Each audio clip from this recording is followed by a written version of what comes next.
अगर आप पहली बार रखने जा रही है हरतालिका तीज का व्रत, तो पहले जान लीजिए कि उसका नियम क्या है और महिलाओं को क्या करना चाहिए, क्या नहीं करना चाहिए, उसकी शुभ समय, मुहूर्त और उसकी सरगी की शुरुआत का विधान कब करनी है, वो भी समय, उसका समापन का पारना का समय। तो इस साल हरतालिका तीज व्रत के लिए सर्दी का शुभ समय क्या रहने वाला है और इस दौरान किन चीजों का सेवन करना चाहिए, वो भी जान लीजिए।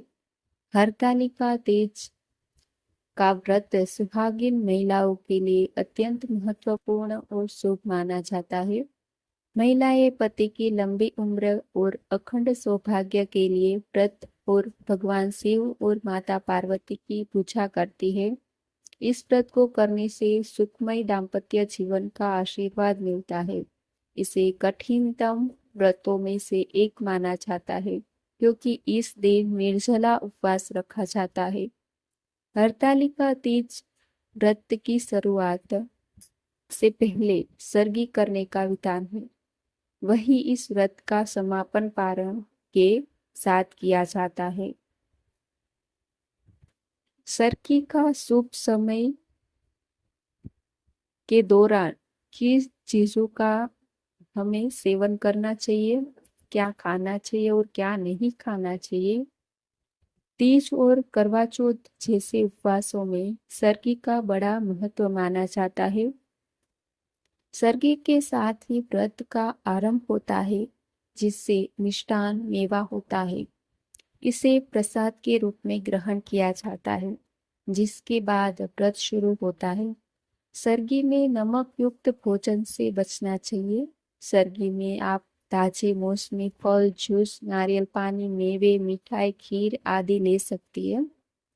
सर्गी करने से पहले महिलाओं को स्नान आदि करके भगवान के समक्ष हाथ जोड़कर व्रत का संकल्प लेना चाहिए। हरतालिका तीज सर्गी का समय ब्रह्म मुहूर्त को सबसे शुभ माना जाता है। आप भोर से सूर्योदय से पहले सर्गी कर सकती है। इस दिन ब्रह्म मुहूर्त सुबह 4:27 से 5:12 तक रहेगा। इस दौरान आप सर्गी ग्रहण कर सकते हैं। इसके हरतालिका तीज का पारण चतुर्थी तिथि पर शुभ मुहूर्त में किया जाता है। हरतालिका तीज पर महिलाएं मिट्टी से शिव पार्वती की प्रतिमा बनाकर उन्हें पूजती है। यही नहीं, पति की लंबी उम्र, तरक्की, सेहत, संतान प्राप्ति के लिए निर्जला व्रत भी रखती है, जिसका पारण अगले दिन सूर्योदय के बाद किया जाता है। पौराणिक मान्यताओं के मुताबिक यह दिन शिव पार्वती के मिलन का प्रतीक है, इसलिए उनकी उपासना रिश्तों में समझ, विश्वास और प्रेम का संचार होता है।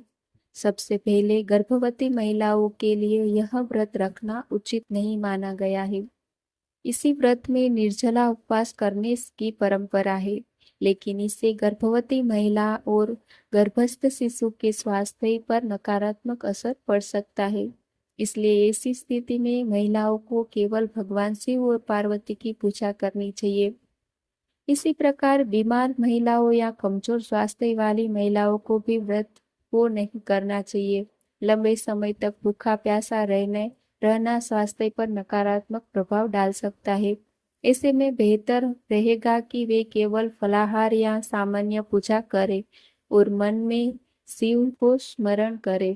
धार्मिक मान्यताओं के अनुसार किसी भी व्रत को करने से पहले शारीरिक सामर्थ्य और स्वास्थ्य का ध्यान रखना जरूरी माना जाता है।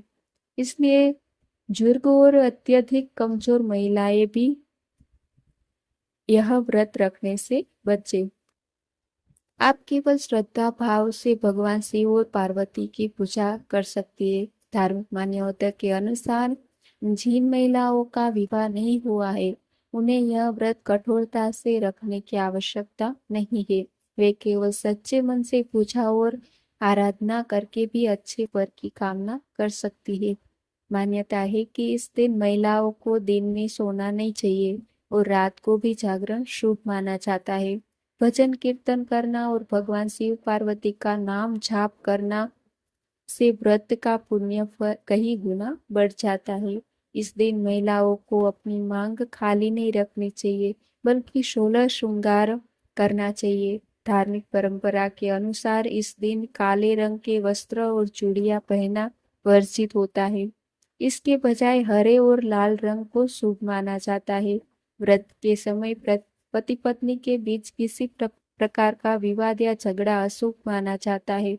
ऐसा करने से व्रत का प्रभाव कम हो सकता है और नकारात्मक ऊर्जा का संचार होता है।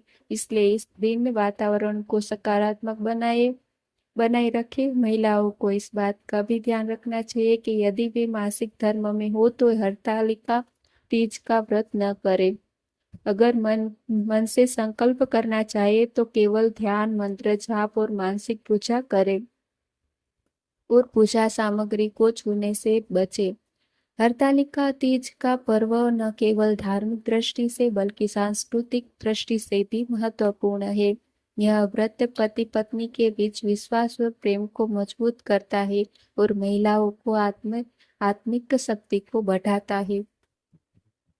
पूजा का प्रातःकालीन मुहूर्त है 26 अगस्त 2025 सुबह 5:56 से 8:30 या 31 तक। कुल अवधि रहेगी 2 घंटे और 35 मिनट की।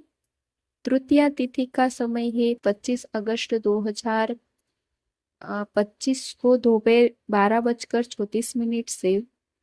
समापन है 26 अगस्त दोपहर 1:54 तक। इस दिन सूर्योदय के बाद का प्रातःकालीन समय ही सबसे शुभ माना जाता है पूजा एवं व्रत की विधि करने के लिए। व्रत का संकल्प: सुबह स्नान कर स्वच्छ वस्त्र धारण करें। भगवान शिव पार्वती का ध्यान करके यह संकल्प ले कि मैं हरतालिका तीज का व्रत पूर्ण श्रद्धा और नियम से करूंगी। मिट्टी या बालू से भगवान शिव पार्वती एवं गणेश जी की प्रतिमा बनाए। उन्हें लकड़ी की चौकी या पाट पर स्थापित करें। कलश स्थापना करें जिस पर नारियल, आम के पत्ते रखें। फल, फूल, बेलपत्र, धतूरा, आग का फूल, पान, सुपारी, अक्षत, रोली, हल्दी, कुमकुम, दीपक, अगरबत्ती, मिठाई एवं पंचामृत जैसे कि दूध, दही, घी, शहद और शक्कर। सर्वप्रथम गणेश जी की पूजा करें, उसके बाद भगवान शिव पार्वती की पूजा करें। जल, दूध, बेलपत्र, धतूरा अर्पित करें। माता पार्वती का श्रृंगार की वस्तुएं अर्पित करें, कुमकुम, बिंदी, चूड़ी, साड़ी, मेहंदी आदि। व्रत कथा का श्रवण करें। व्रत करने वाली महिलाएं रात को जागरण करती है, भजन कीर्तन करती है। अगले दिन तृतीया समाप्ति होने के बाद ब्राह्मणों को भोजन व दान देकर व्रत का पारण करती है। स्वयं भी जल व फल ग्रहण करती है। इस व्रत को करने से सुहागिन महिलाओं को अखंड सौभाग्य और अविवाहित कन्याओं को योग्य पति की प्राप्ति होती है।